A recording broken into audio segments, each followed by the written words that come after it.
Hi, everyone. Stephen Vantassel here, wildlife control consultant, bringing another episode of Living the Wildlife on the Pest Geek podcast family. And so I have the privilege today to be with Dr. Quinn of the University of California Division of Agricultural and Natural Resources. And she is, get this title, everyone, Human Wildlife Interactions Advisor. So basically, she's a kinder, gentler me. So, but I teach people how to kill stuff, but she's clearly doing something a lot more touchy-feely, but she's from California, so what else would you expect? But she talks about killing animals too, so don't worry about it. She's a great person. We're really glad to have you on the show. She's here to talk to us about her research dealing with coyotes. And we all know that coyotes are sort of the great animal of wildlife control. People have, they love talking about coyotes. We're going to talk about coyotes today and the work that she's doing on California, because California has a long history and experience with suburban areas and coyotes, and she's going to talk about some of her research. Dr. Quinn, thank you for coming on the Pest Geek podcast. Tell us a little about yourself. Thanks, Stephen. Well, I may be in California, but I'm definitely not from California. No, so you're not. Don't tar us all with the same brush.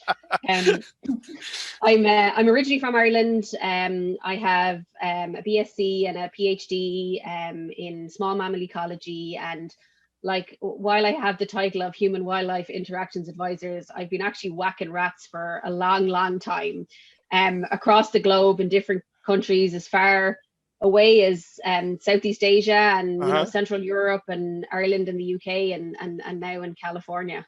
What's your favorite rat? Do you know what a southern Luzon cloud rat looks like? I do not. I have never heard of that rat before, so I learned something new today. A southern Luzon cloud rat. So Luzon, yes. That'd be Philippines, right? The Philippines. Philippines. Yes. Okay, so I have not heard of that rat. So just give us a snippet of what this cloud rat means. It must be arboreal. Is it a tree rat? They're tree rats, and they're absolutely massive. And one of the pictures that I have that I absolutely love is these people in the Philippines captured this cloud rat, and they're edible. Right. Most rodents are sure. edible. And to show the size of it, they have their family chihuahua in the picture next to this enormous rodent, and it just cracks me up every time it comes up in my memories. And are we talking raccoon size, 10, 15 pounds? Yeah, massive, absolutely. You've never seen anything like it in your life. Massive, wow. the spineless porcupines of Southeast Asia, essentially. They're massive. Wow. Yeah. Okay, I have not heard. The northern Luzon rat actually looks kind of like a porcupine without the quills. So there, really? There's as you know, there's just the most ridiculous abundance of rodents in the world. I don't know why people want to study sharks and tigers and elephants when there's all these rats running around the place. Well, they're charismatic megafauna, right? I mean, that's kind of the difference. So that's an amazing rat. Well, tell us a little bit about your research with coyotes. What are you doing out there in California with coyotes? Well, as you said, California has a long history with urban coyotes, and we may have the longest history with urban coyotes in the United States. And I am not a coyote biologist, and I never pretend to be one. Okay. But I kind of got stuck with them when I moved to California because, my job is to, as most extension advisors in California is to, work with the public, find the problems, fix the problems, and then extend information on how to do so. And in California, there was a huge problem, and it was kind of multifaceted with coyotes, because we have these, coyotes that are eating lots and lots of cats, but we also have the problem in California where coyotes are also exposed to lots and lots of rodenticide. So my research kind of took two different kind of prongs to these two different issues. And so the first was kind of focusing on the rodenticide, and that was almost the easier part. It's a very complicated problem, but it was easier to kind of get the research, get the funding. The second part involved catching coyotes, and as I tell everybody in Ireland where there are no coyotes, that catching coyotes is a mug's game. I don't know why anybody would want to do it for fun, because I don't think that what we have to do is fun at all. It takes a lot of patience. So what are the tools you're using to do that?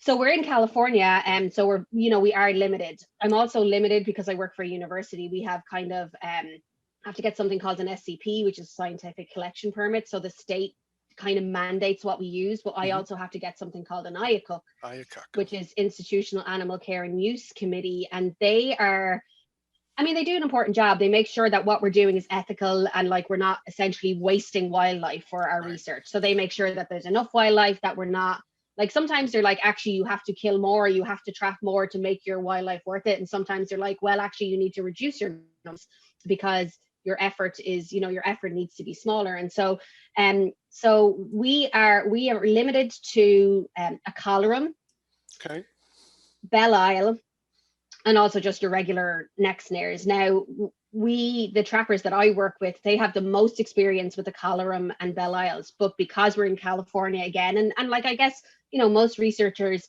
across the United States, we want to limit our any kind of non-targets that we might come across. So usually our approach is, when we first get there, is we usually start with the collarum.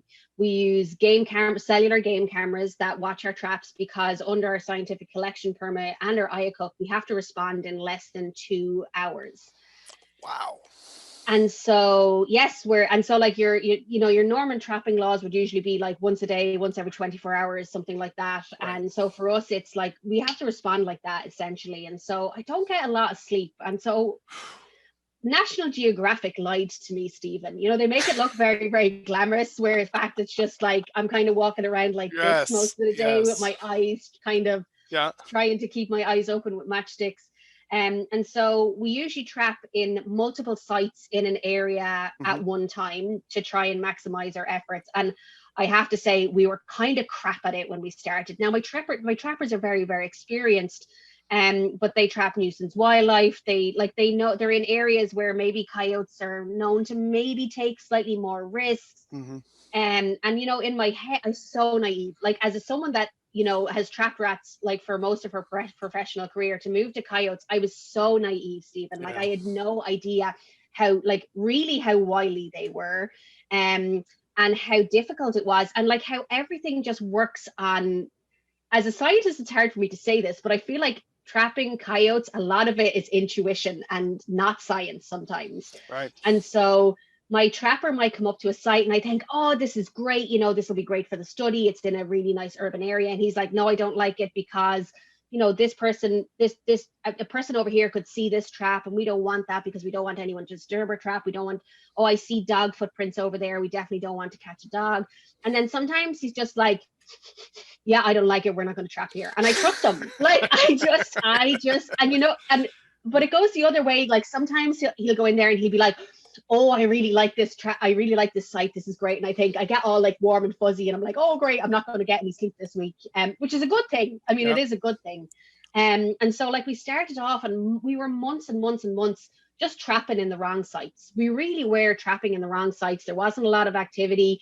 I kind of had this idea in my head that I wanted to be in, these super urban areas, and it just didn't work out for us. And so we kind of modified our approach slightly, and we started to go to neighborhoods that were kind of more like kind of peri-urban, like, so these like some kind of nicer neighborhoods, to be honest, that were just like backed up to like more like hills. Right. We trap a lot in debris basins, which kind of is weird to me as well, because when I first came here, like when I think of like America and the movies, and as an Irish person, and I'm sure Americans have the same kind of idea of Ireland, and the things that stick in my head are tumbleweeds, right, and the big, massive, cemented over channels in Los Angeles. That people right. like the bad guys drive down, essentially. Right. Yep. Those are the two things. So I was very, very excited the first time I ever saw a tumbleweed, but then I couldn't understand when I got here that they have these big, massive channels and no rain. Like, it literally just never rains here. But yet, when it does rain, it all comes at once. We have like 2 days of rain, and it's basically like, 3 months of rain all come at once. So we have these really great networks of debris basins that are almost at the back of these these suburban communities, and we trap there, and we were very, very successful. And then the other place we were very, very successful was golf courses.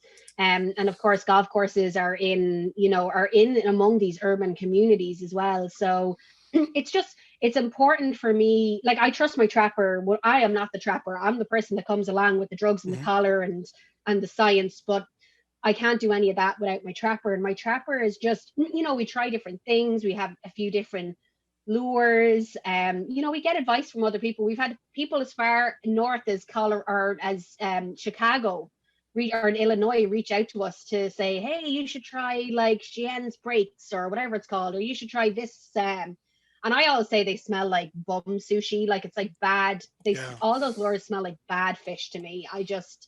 And Yeah, I'm like, I don't even know. there's quite a world. What Rob Erickson did was he would always put a trail camera up, and again, his would be cellular as well. And what he would do is he would monitor the site looking for activity before he would set the trap. And I think he would do that for like a week. So that was his strategy, because he wanted to see how many dogs were coming through that particular area, as well as the coyotes and what people, because he was trying to avoid people. But that certainly, so that might be something to think about in terms before you even place the set. You just simply have the camera there monitoring the location for how much activity. You might see some coyotes move. Oh, now we have a location where we know they move by. It's all location. And then the lure just brings them the last 10 feet maybe. So they're very much. So what was the goal of the study? Is to do what? I'm in California, right? So nobody wants to kill anything in California. And that is especially true for our charismatic megafauna. So, mountain lions, coyotes, pretty much. There's even I Love Possum societies in California, even though possums aren't even native to California. And so in California, there's a big push for hazing of coyotes in urban environments. And so as a cooperative extension advisor, we're not even allowed, I couldn't tell you, hey, use X product on rats, use this trap on rats, use this trap on gophers, use this rodenticide on squirrels, unless it's been studied and we know, and we have literature to say, look, we know that strychnine works better than aluminum phosphide, or, actually trapping is more efficacious for gophers than, whatever.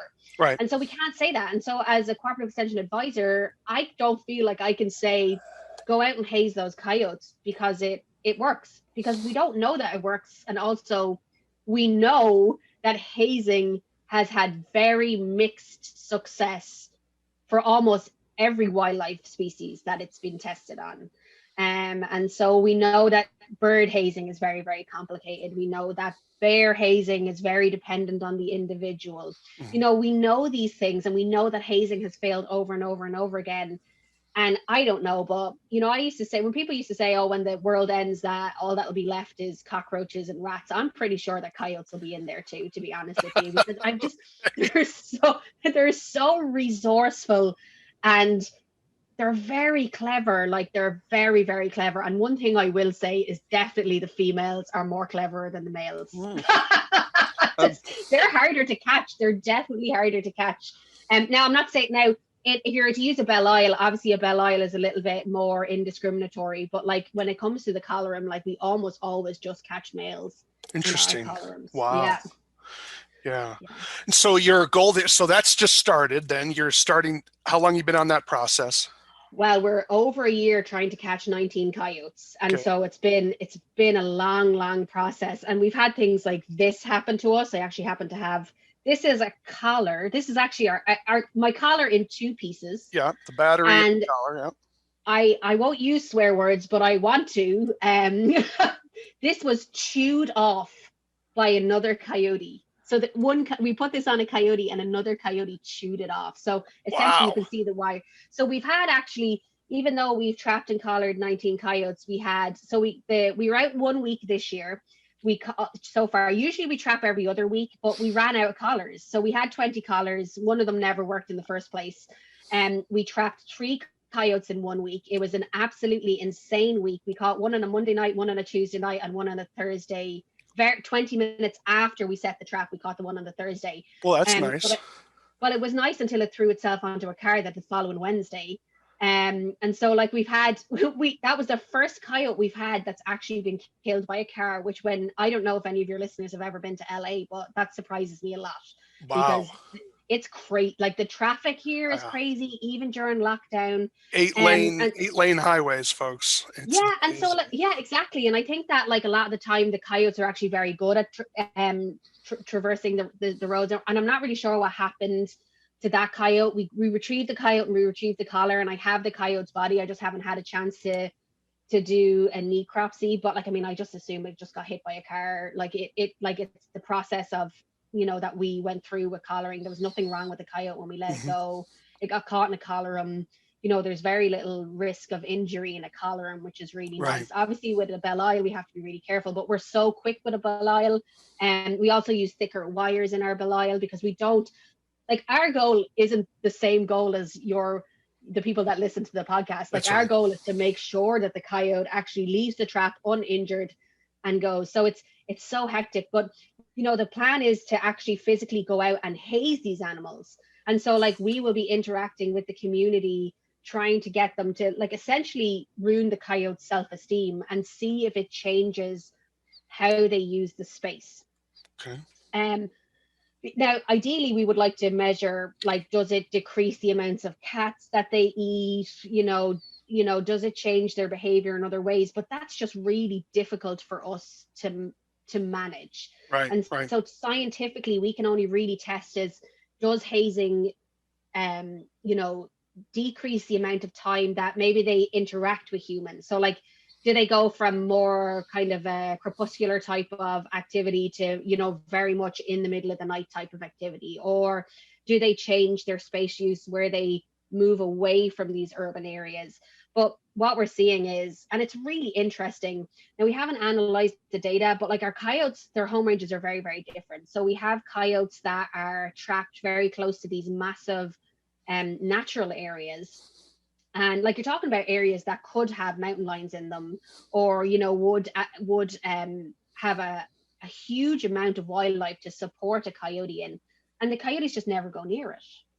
And so we have these coyotes that are living in these urban communities that could live in these very natural spaces and look like they're choosing not to. Now, it could be that maybe there's a pack that is in that area, but like, it's a massive, massive, massive complex of hills that goes on for miles and miles and miles. So, but then we also have coyotes that we've trapped in urban areas that do spend a lot of time in these areas. We've got other coyotes that you can tell that they take advantage of, like, teeny tiny habitats, green habitat blocks. So Right. they're in, like, school grounds, they're in parks, and they use flood control channels. They use like the railway. We've one coyote that's over 12 different cities in Los Angeles County. Wow. Yeah, Mm-hmm. so it makes sense to me. I mean, if I was a coyote, you'd probably get more food in the suburban area than you would in the deep woods. I mean, their range would have to be significantly larger in those areas to get food, where there's a trash can probably nearby in the suburban area.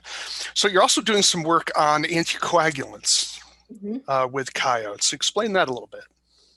Well, that was kind of the first thing that, I mean, we're in California, right? I mean, it's Right. kind of almost the home of new pesticide legislation, right? It always Yes. starts off with us, right? We're Yes. the first domino to fall.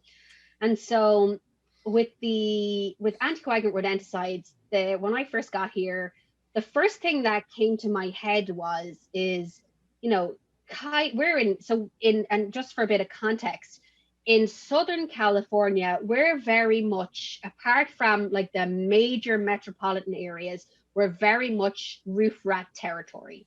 Okay. Actually, in Orange County, our vector control district hasn't come across a nori rat for over 10 years. Wow. Right. So that's how much roof rat territory we're talking about here, right? Very, very much roof rat territory. Now, if you go back and you look at the literature, coyotes, there was no evidence that coyotes ate roof rats. Right. And so there's one study in San Diego, and I felt kind of bad because I reached out to the researcher, and I think it was actually, I don't know if it was a master's project or like a summer. She did a great job on it. It was a really good study looking at scats, which can be problematic, but it's still some information. And so I reached out to her and I was like, there's no rats in the diet of your coyotes. I was like, do you think you just couldn't identify them? She's like, no, they weren't there. So I was like, okay, so coyotes are loaded with rodenticide, but they don't eat rats. So how are they getting their rodenticide? So the first things we started to do was we started to collect coyotes. And I worked at one of our local Cal State universities, Cal State Fullerton, with Dr. Paul Stapp, and we just formed this great relationship where I almost transformed his lab to this rodenticide research laboratory, which was kind of great for me. And so I remember him coming to me and he was like, "Oh, how many dead coyotes do you think you could get?" And I was like, "Oh, maybe over a master's project, maybe like 100." Well, that was the wrong answer, Stephen, because I think we're about to go through our 650 something Wow. coyotes over the last 5 or so years. Because there is a lot of roadkill, even though we're not really seeing that with our collared individuals. But Right. also there's a lot of nuisance trappers. Well, not a lot of nuisance trappers, but there's a few very busy nuisance trappers in the kind of LA Orange area. Because they're just everywhere.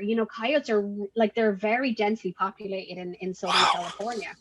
And so we got all these things and we started to look and see what they ate, because if we knew what they ate, we might be able to figure out how they're getting exposed to anticoagulant rodenticides. And so they eat a lot of cats, they eat a lot of rabbits, and they eat a lot of roof rats. And so that was kind of surprising for us and something that we hadn't found out yet. And we're hoping to get that published very soon, actually. As you know, it takes a lot of work sometimes to get these manuscripts out and going, and we're all very busy.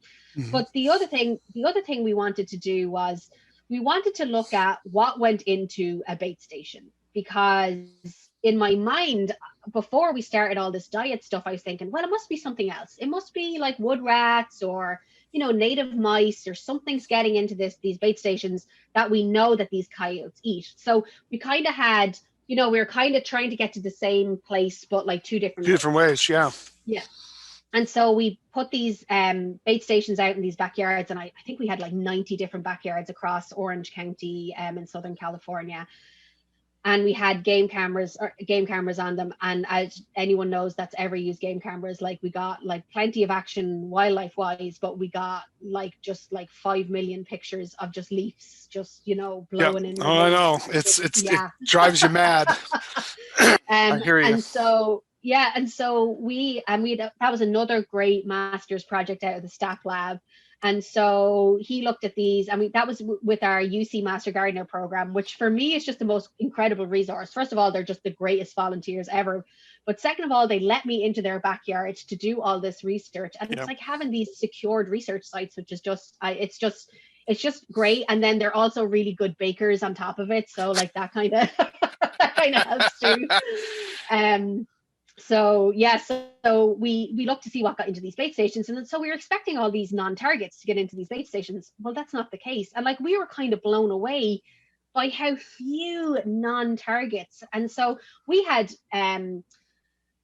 we got, in the first 30 days we were out, Stephen, we got everything but the mountain lion. So we had the bobcat, we had the coyote, we had the raccoon, the possum, we have squirrels, and like the main one here is the eastern fox squirrel, which is obviously not native. Mhm. And then, wood rats, permiscus. The other thing about Orange County is house mice are actually fairly locally rare. So you'll only find them in certain areas. And my vector control colleagues tell me that she thinks that they're actually associated with military installations in the county. So like in areas where you have maybe army base, like old army bases, Yeah. or the naval base, you will get them. But everywhere else, like, you rarely ever see them. And like you kind of see that across California, where the roof rat is really king unless you're in San Francisco or Los Angeles or someone like that. So I want to just sort of explore what you mean by non-target. Let me tell you when I hear the word non-target, if I'm putting a bait station out for mice and a rat goes in, I mean, I one way would be, well, it wasn't what I was looking to kill because I didn't think there were any rats there, but I guess it's okay, it whacked them. But I guess technically that would be a non-target because it wasn't the animal I was trying to kill. So when you use the word non-target for your study, are you saying an animal that wasn't on the label of the rodenticide that went in there? Okay. Yes, so we're talking about like like potential for off-label Off-label. Okay. primary exposure. So the things that got in and at very low rates, Stephen. So in California, we're obviously special again, and so that includes a lot of like, so we don't have permiscus on a lot of labels in California, Okay. and we don't. and we don't have our most prominent like Neotoma wood rat species, we also don't have on labels in California.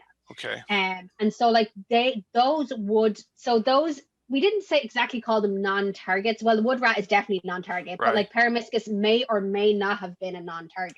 Gotcha. But we're talking about like if a rat went in, like if a commensal rodent was the target and everything else was kind of essentially a non-target. Okay. So we looked at like ground squirrel, like a ground squirrel entering a bait station was considered a non-target in this situation because obviously ground squirrels are not labeled for second generation anticoagulant. Right. And so are all these, and so your work is finding out what is your thoughts about how these coyotes are getting exposed to all these second gen, I'm assuming they're second gen toxicants.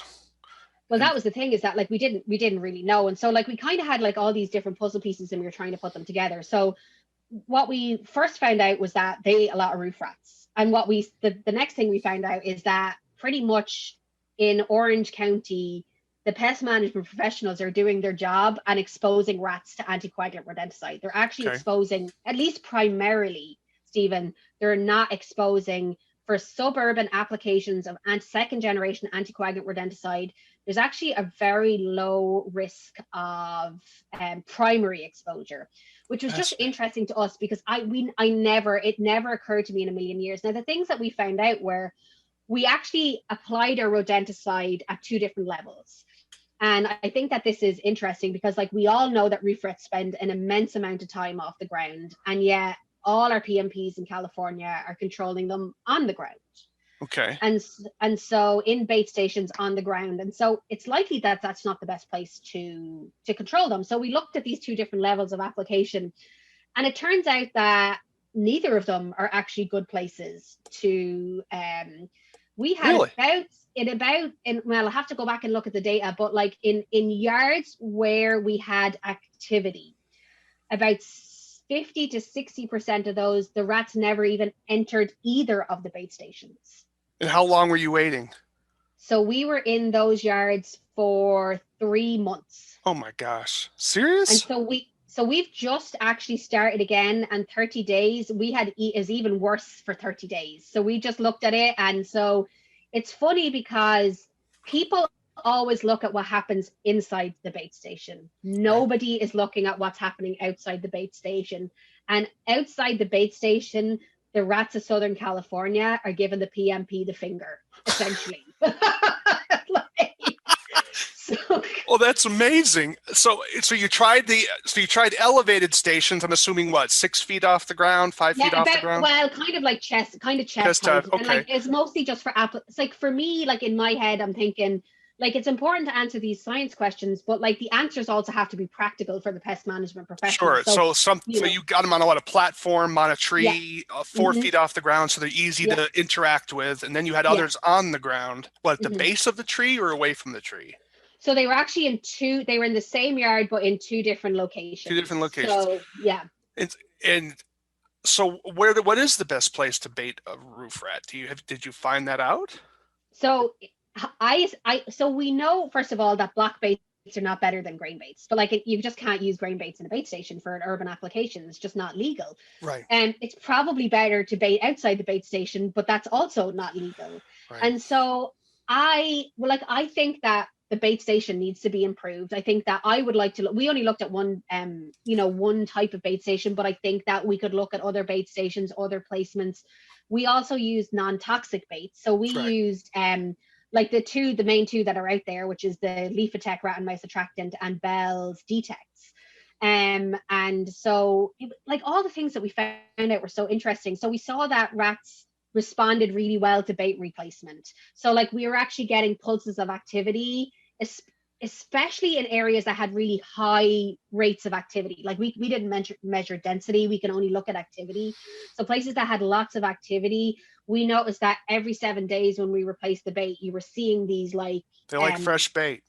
Exactly, right. And so, but that's something we also don't do, is that like, we have these really long service terms, and they, it could be better. And essentially because what we know now, probably in Southern California, is that the target organism, the rat, is probably the thing that's causing the exposure.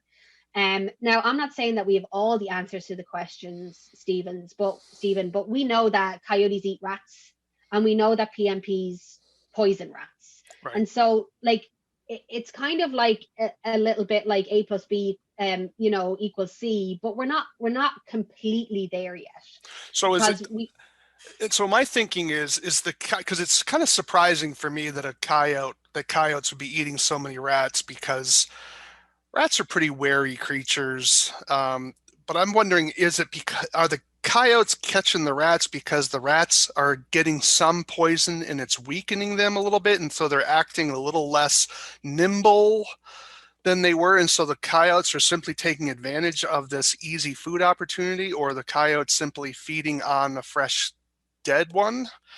Uh, any thoughts on that? Or, I mean, you probably don't know, but I'm just what's your speculation at Well, this point? okay, so we don't know, but one of the things that we did was we had this environmental science student put dead rats in the master gardeners' backyards. I'm telling you, the master gardeners of Orange County, they need their own prize, because the things that they let us do for science Yeah. is just incredible. So we put these dead rats. We kind of pinned them down.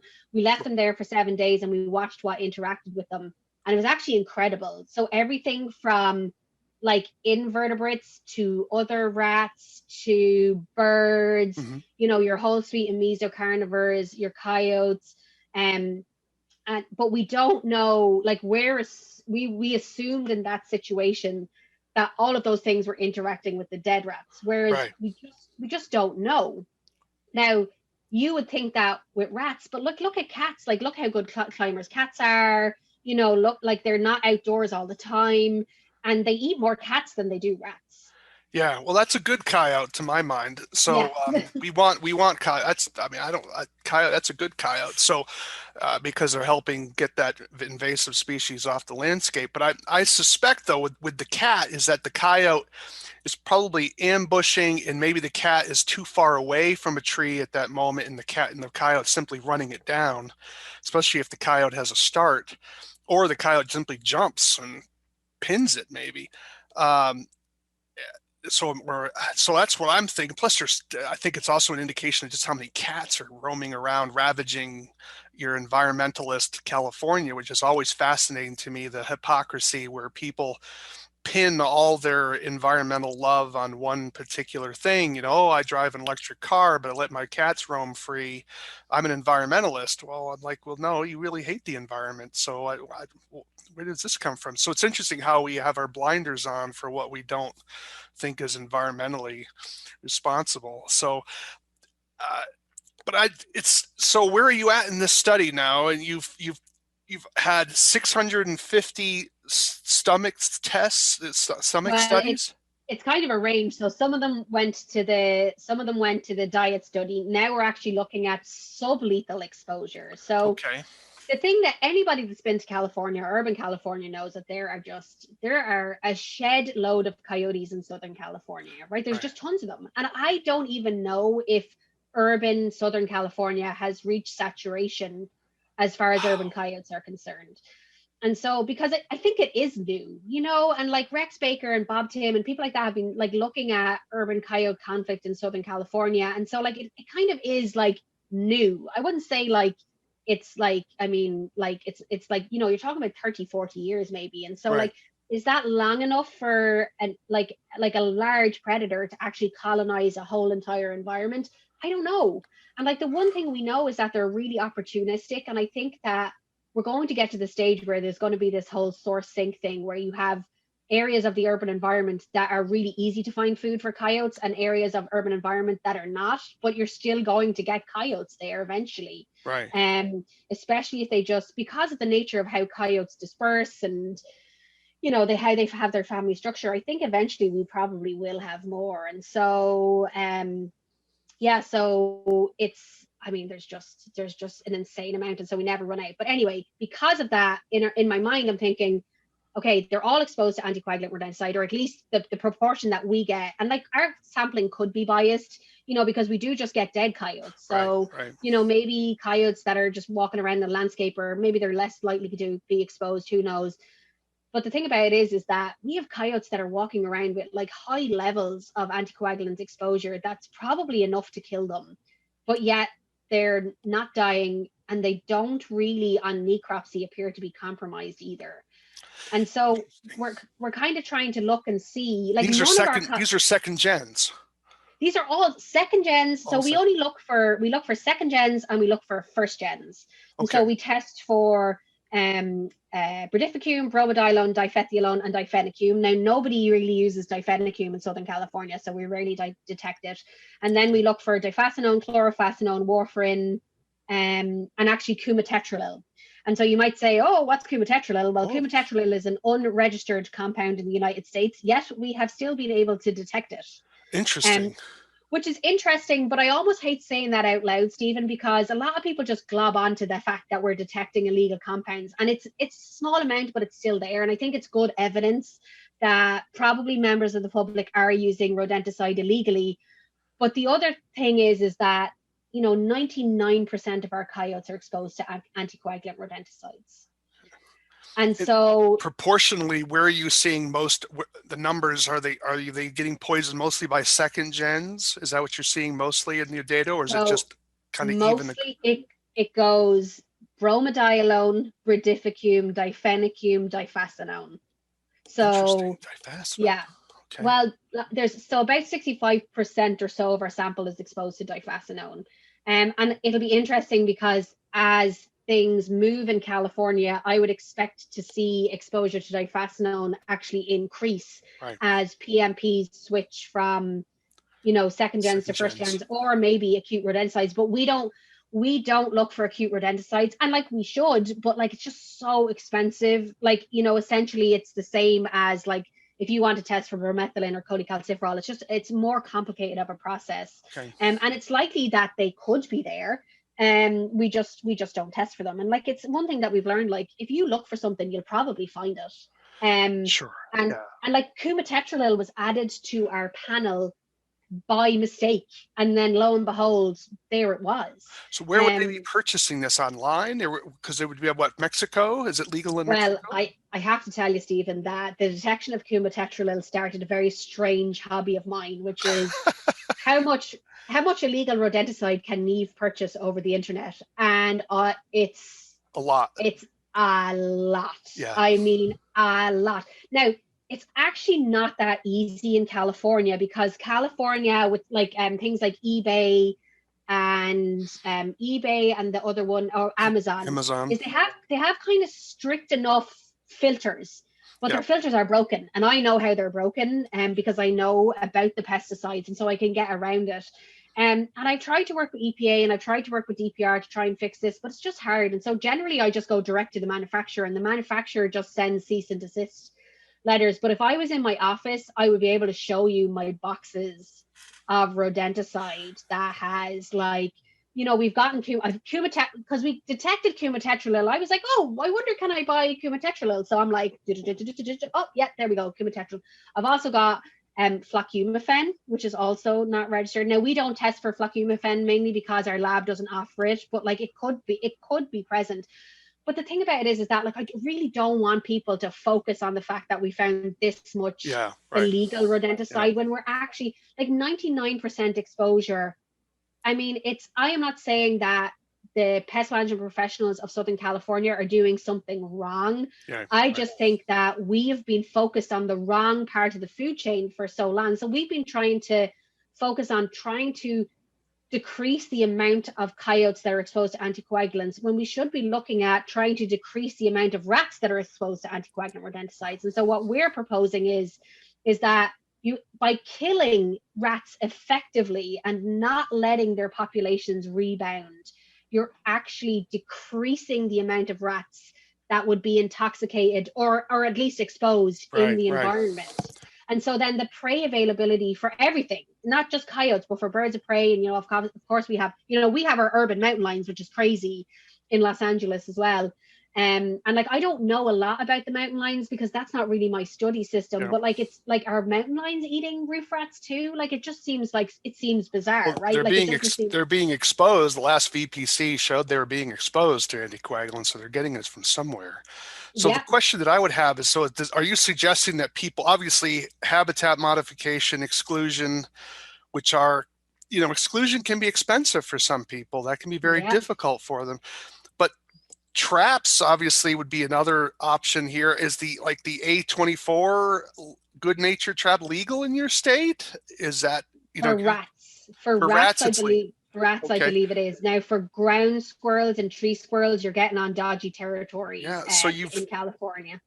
because there's anticoagulants for your ground squirrels Exactly, out but there. coyotes don't eat that many ground squirrels, and we are like now in our urban environments, we would have a lot of ground squirrels in our parks and in our in our kind of our what we call them like non-production ag, like cemeteries, right of Right. ways, parks, that kind of stuff. And so, places where you can apply first generation anticoagulant rodenticide in, well, actually not even just in a bait station. There's opportunities to broadcast You in can some of those areas broadcast too, or spot bait. maybe spot bait, yeah, Yep. depending on what you're using. Obviously, and so like it's very complicated. And so like the one thing that we haven't done is like we haven't actually proven that a professional application causes exposure in wildlife. And so what we're doing is, I call this the glowing rat project. So we have this great team actually, myself, Roger Baldwin from Davis, Lefa Tech. We're working with the National Wildlife Research Center in Colorado, but also their Carnivore Research Center in Utah, with Utah State. I hope I said Utah State, because if it's the other one, I'll be in big trouble if they listen to this.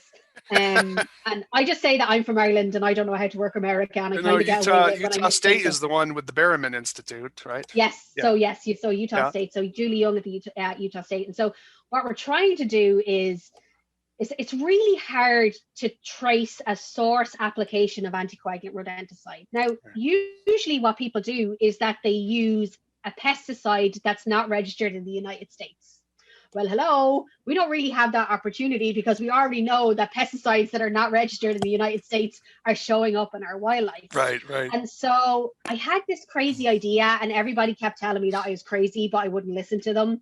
And so what we did was we made an isotopically labeled rodenticide. Nice. And so that's why I call it the glowing rat project. So Glowing rat.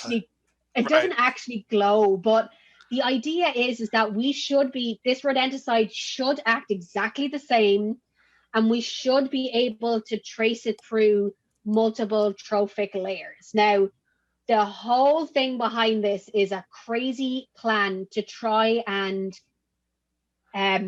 monitor for rodenticide exposure non-lethally, because there's not really a good method to look for rodenticide. Right now, California probably has about the best data out there on wildlife exposure to anticoagulant rodenticide, but it's very haphazard. It's like, oh, a couple of sick animals here, a couple of roadkill here. We've tested 50 mountain lions, but none of them have actually died from exposure to rodenticide.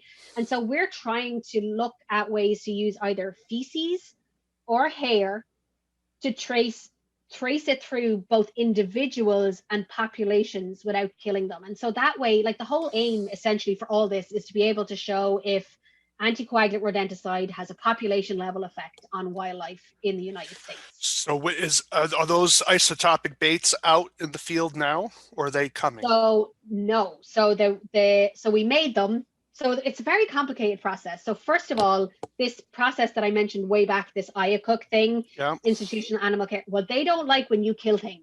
And especially not in California. Which is a problem for our field, because that's what we do. Yeah, it's not a little unfair. I think they need to get revised. Maybe we'll have to have a show on IACUC sometime. Yeah, and so we wanted to kill a lot of rats. Yeah. And so we did it, and it was complicated because our manufacturing partner at the time for this project, and I must mention as well that I have lots of other manufacturing partners for all of our other projects as well. Like we had lots of donations from, Bell and JT Eaton and all these people Hmm. for bait stations and bait and all this kind of stuff as well. So we're very grateful to those two. But in Leaf Attack, they were going to poison the rats for us because they could do it very cheaply. Right. And you know, when you apply for grants, even though you could get these $330,000 grants, like if you go to a lab to try and get them to poison rats for you, like it's $100,000 of your money just gone already. You know what I mean?